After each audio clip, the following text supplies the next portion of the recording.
जिस देश में इन्होंने जन्म लिया, तो समाज के, उस कौम के, उस देश के लोग इनको नहीं जानते हैं, केवल पूजने तक जानते हैं कि पूजा करने में अच्छा है, उतना जानते हैं, उससे ज्यादा कुछ नहीं जानते।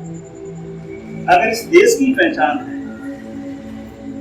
वर्ल्ड में, अगर इस देश की पहचान है, तो यहाँ का प्रधानमंत्री भी विदेशों में जाकर के बोलता है कि मैं बुद्ध के देश से आया हूँ, वो राम के देश की बात उनके देश की बात। जिस कौम में इन्होंने जन्म लिया, और आज बात करते हैं ज्ञान, तो चूंकि थोड़ी सी बात निवेदन करना चाहूंगा। बात विचारधारा 28 पे बुद्ध, तो 27 पहले हुई, और 27 पहले हुई तो कब हुई? सिंधु घाटी के समय। ये देश आपका और आपके पूर्व का देश है, लेकिन विडंबना इस बात की है कि आपको गुलामों का गुलाम बना दिया गया है, और जिन लोगों ने गुलाम बनाया है उनके लिए आप पिंड भरते हैं, उनकी स्तुति करते हैं, उनका निवेदन। अब सवाल उठता है विचारधारा कौन सी? तो समता, सुचिता, बनता, ये इंडिया की नहीं, ये दुनिया की मान्य विचारधारा, समता, स्वतंत्रता, बनता। और इसके विरोधियों की हम लोग पूजा करते हैं और उनके शासन में शासित होते हैं। और अगर वो ज्ञान कुछ मिल जाए तो कहते हैं धन्य हो गए हम, लेकिन आप अपने पुरखों का ज्ञान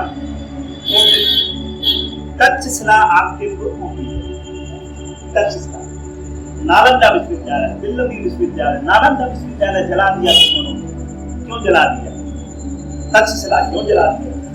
वल्लभी विश्वविद्यालय क्यों जला दिया? विक्रमशिला क्यों जला दिया? पूरे विश्वविद्यालय, इस देश में हजारों विश्वविद्यालय, सब के सब जला दिए। क्यों जला दिया?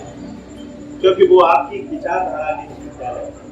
और मैं इस आपसे निवेदन करना चाहूंगा कि विचारधारा की जब लड़ाई होती है तो एक विचारधारा को नष्ट कर दिया जाता है। आपका नालंदा विश्वविद्यालय जलाया तो सारी विचारधारा महीनों तक नहीं, सालों तक चलता रहा, इतना ज्ञान उसमें था। वो एक साल विदेशी यात्री जब यहाँ आकर के देखा तो पता लगा कि उस समय तक वो जले हुए अवशेष वहां पड़े हुए। अगर ज्ञानी लोग थे तो फिर ज्ञान के भंडार उन्होंने क्यों जलाए? सवाल ये है, ये जीवन आपका कम पड़ जाएगा ज्ञान प्राप्त करना। तो अगर ज्ञान प्राप्त करना है तो अपनी विचारधारा का ज्ञान प्राप्त कीजिए, दूसरे की विचारधारा का ज्ञान नहीं है।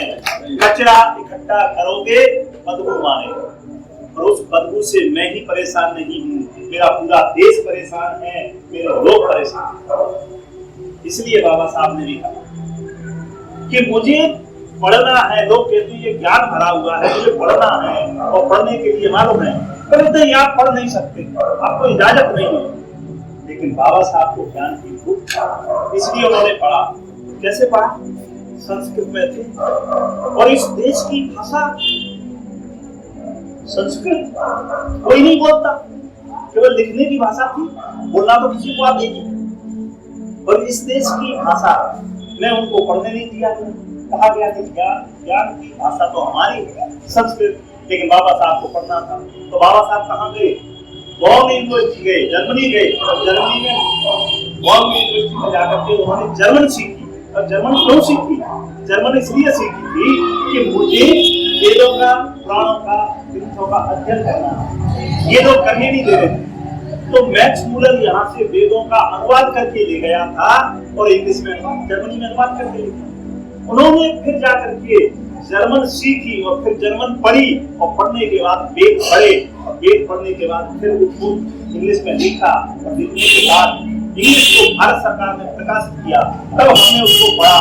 और हिंदी में जब प्रकाशित किया तो हमने पढ़ा, पढ़ने पर पाया कि वेदों में सिवाय कचरे के अलावा कुछ भी नहीं है। केवल आपकी के किस्से, आपकी पीढ़ियों को गुलाम बनाने के किस्से उसमें बड़े सालों से गाए गए।